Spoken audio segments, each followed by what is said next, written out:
بسم اللہ الرحمن الرحیم۔ السلام علیکم پیارے بچوں، امید ہے آپ سب خیریت سے ہوں گے۔ آج ہم پڑھیں گے مطالعہ اسلام جماعت پنجم کا لیکچر نمبر 14۔ چونکہ پچھلے لیکچر میں ہم نے غزوہ خندق کا سبق آدھا پڑھا تھا، لہٰذا آج ہم یعنی لیکچر نمبر 14 میں ہم بقیہ حصہ یعنی نصف حصہ پڑھیں گے غزوہ خندق کا۔ تو چلیے اپنا سبق شروع کرتے ہیں۔ لشکر کفار کی آمد، یعنی کفار کا لشکر یہ کب روانہ ہوا جنگ لڑنے کے لیے، مدینہ پر حملہ کرنے کے لیے۔ جب کفار کی متحدہ فوجیں یعنی یونائٹڈ آرمی مدینہ منورہ پہنچی تو خندق کو دیکھ کر حیران رہ گئی۔ جب کفار کی متحدہ فوجیں مدینہ منورہ پہنچی تو خندق کو دیکھ کر حیران رہ گئی، یعنی عرب میں اس سے پہلے یہ رواج نہیں تھا جنگ میں اپنی دفاع کے لیے کسی نے پہلے اسی طرح خندق نہیں کھودی تھی، یعنی یہ رواج نہیں تھا عرب میں۔ تو جب متحدہ فوجیں پہنچی، جب انہوں نے خندق کو دیکھا تو حیران اور پریشان رہ گئے۔ ان کے وہم و گمان میں نہ تھا کہ اہل مدینہ اس طریقے سے اپنا دفاع کریں گے، یعنی ان کے خیال میں بھی یہ نہیں تھا کہ مدینہ منورہ میں رہنے والے مسلمان اپنی دفاع اسی طرح کریں گے۔ ان کا خیال تھا کہ اتنے بڑے لشکر کے سامنے مدینہ ترنے والا ثابت ہوگا۔ ان کا خیال تھا کہ مدینے میں جتنے بھی مسلمان ہیں یہ اتنی بڑی فوج کے سامنے یہ ترنے والا ثابت ہوں گے۔ جس طرح ایک انسان نوالا اٹھاتا ہے، منہ میں ڈالتا ہے، نوالے کو چبانا اور اس کو نگلنا انتہائی آسان ہے، تو اسی طرح یہ سمجھ رہے تھے چونکہ ہم تعداد میں زیادہ ہے تو مدینے کے مسلمان ترنے والا ثابت ہوں گے۔ اب ان کے لیے شہر کا محاصرہ کرنے کے سوا کوئی اور چارہ نہیں تھا، یعنی انہوں نے کیا کیا، انہوں نے شہر کا محاصرہ کیا، شہر کے ارد گرد ڈیرے ڈال دیے۔ خندق نے ان کو آگے بڑھنے سے روک دیا تھا، چونکہ خندق کی لمبائی بھی زیادہ تھی اور گہرائی بھی زیادہ تھی، لہٰذا یہ خندق کو عبور نہیں کر سکتے تھے۔ تو خندق نے اس لشکر کو آگے بڑھنے سے روکا رکھا تھا۔ بہرحال 10,000 کا ٹڈی دل لشکر ایک چھوٹے سے شہر کے ارد گرد محاصرہ کیے بیٹھے تھا۔ ٹڈی دل جانتے ہو آپ، جیسے کہ فصلوں پر ٹڈی دل یہ چھوٹے حشرات ہوتے جو کھیتوں پر حملہ کرتے، پورے کھیتوں کو تباہ برباد کرتے ہیں۔ چونکہ یہ تعداد میں بہت زیادہ ہوتے ہیں، ابھی بھی پنجاب اور سندھ میں ٹڈی دل نے حملہ کیا تھا، مختلف کھیتوں فصلوں کو تباہ برباد کیا تھا، پھر اس پر اسپرے کیا جاتا ہے۔ تو یہاں ٹڈی دل کی مثال اس لیے دی گئی ہے چونکہ یہ لشکر تعداد میں بہت زیادہ تھی، تو ٹڈی دل کی مثال اس لیے دی گئی ہے چونکہ 10,000 کی فوج تھی تو یہ بہت زیادہ لوگ تھے۔ تو ان لوگوں نے شہر کے ارد گرد محاصرہ کیا تھا۔ ادھر رسول اکرم صلی اللہ علیہ وسلم نے جگہ جگہ مسلمان فوج کی ذمہ داری لگا دی کہ کوئی دشمن خندق عبور نہ کر پائے، یعنی خندق کو پار نہ کرے کوئی بھی۔ چنانچہ مجاہدین کو ہم وقت چوکنا رہنا پڑتا تھا۔ آپ صلی اللہ علیہ وسلم نے مسلمانوں کی ڈیوٹی لگائی تھی، جہاں پر خندق کی لمبائی، جہاں پہ خندق کی چوڑائی کم تھی تو وہاں پہ نبی کریم صلی اللہ علیہ وسلم نے مسلمانوں کی ڈیوٹی لگائی تھی کہ ایسا نہ ہو کوئی کافر خندق کو عبور کرے۔ بہت سے لوگوں نے خندق عبور کرنے کی کوشش کی مگر ناکام رہے۔ البتہ ایک دن عرب کے مشہور پہلوان عبدود نے قدر تنگ جگہ سے خندق کو عبور کر لیا۔ ایک دن عرب کا ایک مشہور پہلوان جس کا نام عبدود تھا، اس نے چھوٹے سے تنگ جگہ پر خندق کو عبور کر لیا، یعنی پار کر لیا۔ اس کے ساتھ کچھ دوسرے لوگ بھی تھے۔ عبدود کا مقابلہ کرنے کے لیے شیر خدا حضرت علی رضی اللہ تعالیٰ عنہ آگے بڑھے۔ دونوں بہادروں میں مقابلہ ہوا۔ پہلے حملے میں حضرت علی رضی اللہ تعالیٰ عنہ زخمی ہوئے مگر پلٹ کر انہوں نے عبدود پر ایسا کاری وار کیا کہ وہ زمین پر ڈھیر ہو گیا۔ یہ دیکھ کر باقی کفار بھاگ نکلے۔ یہ محاصرہ تقریباً مہینہ بھر جاری رہا۔ پیارے بچوں، نبی کریم صلی اللہ علیہ وسلم نے مسلمانوں کی ڈیوٹی لگائی تھی کہ ایسا نہ ہو کوئی کافر خندق کو عبور کر لے، خندق کو پار کر لے۔ ایک دن عرب کا ایک مشہور پہلوان جس کا نام تھا عبدود، اس نے ایک تنگ جگہ پر خندق کو عبور کیا، اس کے ساتھ کچھ اور لوگ بھی تھے۔ تو جب اس نے خندق کو عبور کیا تو اس کا مقابلہ کرنے کے لیے حضرت علی رضی اللہ تعالیٰ عنہ میدان میں اترے۔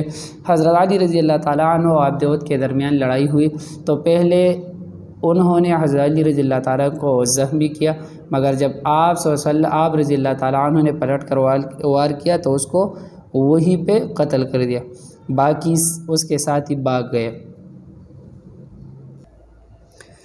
بنو قریظہ کی بدعہدی، یعنی بنو قریظہ نے جب پرومس کو، اپنے وعدے کو توڑا تھا۔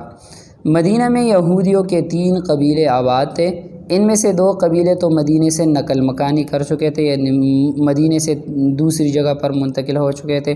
تیسرا قبیلہ بنو قریظہ ابھی مدینہ منورہ میں موجود تھا، اس کے اور مسلمانوں کے درمیان معاہدہ تھا، جس کی روح سے باہر سے حملہ آور ہونے والوں کے خلاف لڑنا ان کے فرائض میں شامل تھا، مگر اس قبیلے نے مدینہ منورہ کا دفاع کرنے کی بجائے حملہ آوروں کے ساتھ مل کر مسلمانوں کے خلاف سازش تیار کرنا شروع کر دی۔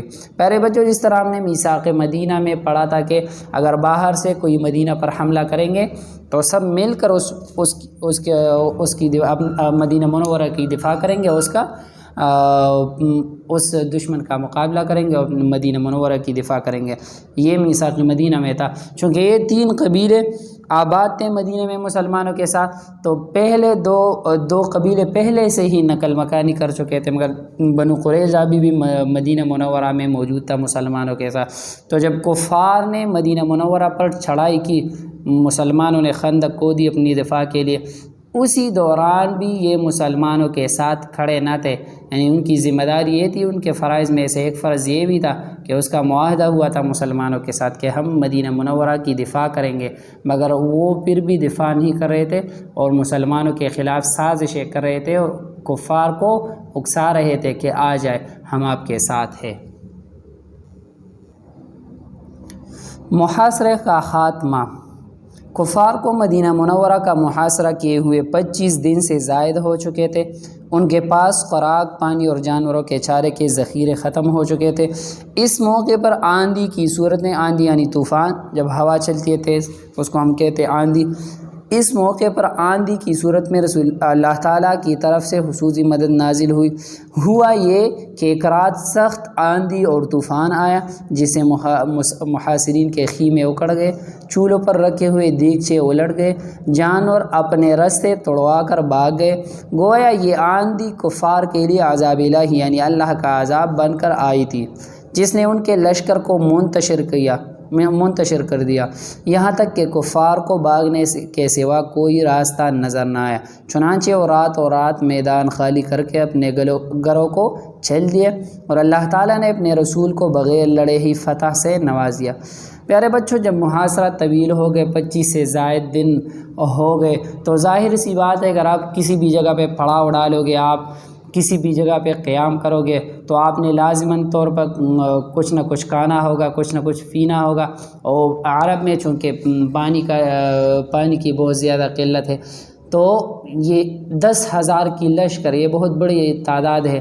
یہ لوگ کچھ کھاتے بھی تھے، یعنی ان لوگوں کے ساتھ جو کھانا تھا وہ بھی تقریباً ختم ہو چکا تھا، اس کے ساتھ جتنے بھی جانور تھے، اونٹ، گھوڑے وغیرہ، اس کا چارہ بھی ختم ہوا تھا۔ پھر اللہ تعالیٰ نے آندھی چلائی، یعنی ایک رات سخت آندھی اور طوفان آیا، اور لازماً بات ہے جب عرب میں یعنی ریگستان میں ہوا چلتی ہے تو ریت اڑتی ہے، تو اتنی تیز ہوا اور آندھی چلی کہ ان لوگوں کے خیمے اکھڑ گئے، جانور اپنی رسیاں توڑ کر وہ بھاگ گئے۔ تو ان لوگوں کے ساتھ کوئی دوسرا راستہ نہیں تھا سوائے واپس جانے کے، تو ان لوگوں نے راتوں رات اپنے گھروں کو جانے کا ارادہ کیا اور یہ راتوں رات اپنے گھروں کو چل دیے۔ چنانچہ اللہ تعالیٰ نے مسلمانوں کو بغیر لڑے ہی فتح سے نواز دیا۔ پیارے بچوں، اب ہم پڑھیں گے نتائج، یعنی ان کے نتائج کیا نکلے، اس جنگ کے نتائج کیا تھے، کون سا نتیجہ نکلا۔ نتیجہ کا جمع ہے نتائج۔ غزوہ خندق میں شکست نے کافروں کی سب امیدوں پر پانی پھیر دیا، یعنی وہ جس امیدوں کے ساتھ آئے تھے کہ ہم مسلمانوں کا خاتمہ کریں گے، سب امیدیں ختم ہوئی۔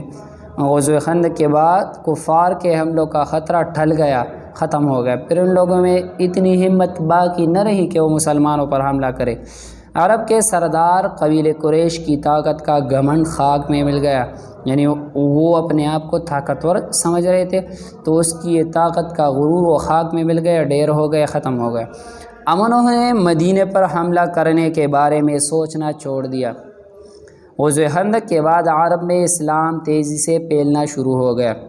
غزوہ خندق نے مسلمانوں کی بے مثال قربانی، اتحاد و اتفاق اور مضبوط عزم یعنی ارادے کو خوب واضح کر دیا۔ عزم کہتے ہیں ارادے کو۔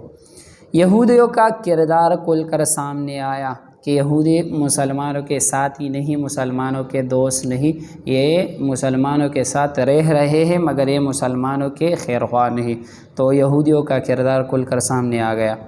ثابت ہو گیا کہ فتح و شکست اللہ تعالیٰ کے ہاتھ میں ہے۔ معلوم ہوا، ثابت ہوا کہ فتح و شکست اللہ تعالیٰ کے ہاتھ میں ہے۔ کفار مکہ 10,000 کی فوج لے کر آئے تھے، مسلمان تعداد میں بہت کم تھے، مگر اللہ تعالیٰ نے مسلمانوں کی مدد کی۔ واضح ہو گئے کہ فتح و شکست اللہ تعالیٰ کے ہاتھ میں ہے۔ پیارے بچوں، یہاں لکھے کیا آپ جانتے ہیں خندق کی کھدائی میں نبی اکرم صلی اللہ علیہ وسلم نے خود بھی حصہ لیا۔ کھدائی کے دوران ایک پتھریلی چٹان آئی جو کسی طرح بھی ٹوٹتی نہ تھی۔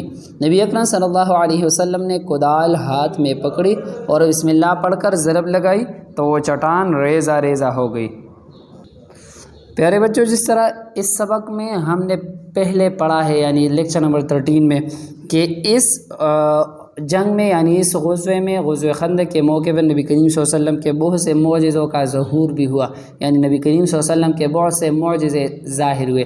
اس میں سے ایک معجزہ یہ بھی تھا کہ کھدائی کے دوران ایک پتھریلی چٹان تھی جو بہت بڑی چٹان تھی جو ٹوٹتی نہ تھی۔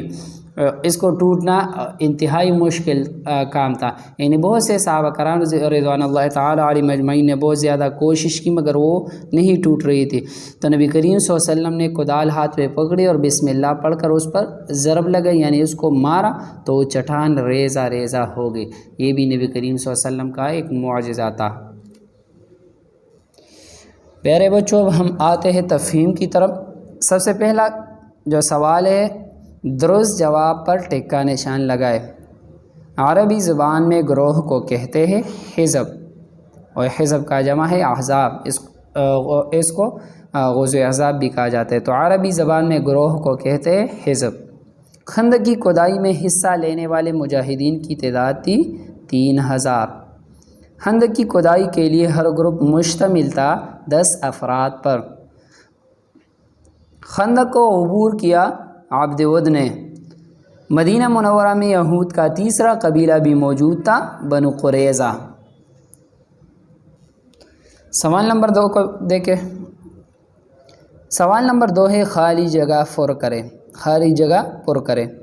غزوہ خندق میں شکست نے کافروں کی سب امیدوں پر پانی پھیر دیا۔ غزوہ خندق میں شکست نے کافروں کی سب امیدوں پر پانی پھیر دیا۔